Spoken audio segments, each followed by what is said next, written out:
ભારતની વસ્તી ગણતરી 2027 અંતર્ગત ભરૂચ જિલ્લામાં સ્વગણતરી અભિયાનનો પ્રારંભ કરી દેવાયો છે।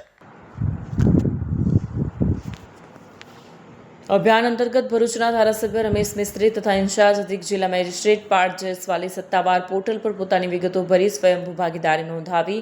આ પ્રસંગે ધારાસભ્ય રમેશ મિસ્ત્રીએ જિલ્લાના નાગરિકોને અપીલ કરી કે વસ્તી ગણતરી એ દેશના સર્વાંગી વિકાસ માટેનું મહત્વપૂર્ણ રાષ્ટ્રીય કાર્ય છે। સરકારની લોક કલ્યાણકારી યોજનાઓ, શિક્ષણ, આરોગ્ય, રોજગાર તેમજ પાયાની સુવિધાઓના યોગ્ય આયોજન માટે સચોટ માહિતી ખૂબ જરૂરી છે, જેથી દરેક નાગરિક પોતાની સાચી અને સંપૂર્ણ વિગતો ઓનલાઈન નોંધાવવી જોઈએ। તારીખ 17 મે થી 31 મે 2024 દરમિયાન જિલ્લાના તમામ નાગરિકો મોબાઈલ, ટેબ્લેટ અથવા કોમ્પ્યુટર મારફતે સત્તાવાર પોર્ટલ પર જઈ સ્વગણતરી કરી શકશે। કોઈપણ પ્રશ્ન કે માર્ગદર્શન માટે સરકારના ટોલ ફ્રી નંબર 1855 નો ઉપયોગ કરી શકાય છે। ભરૂચ જિલ્લામાં સમગ્ર કામગીરીના સુચારુ આયોજન માટે 18 ચાર્જ અધિકારીઓની નિમણૂક પણ કરવામાં આવી હોવાનું જણાવાયું છે।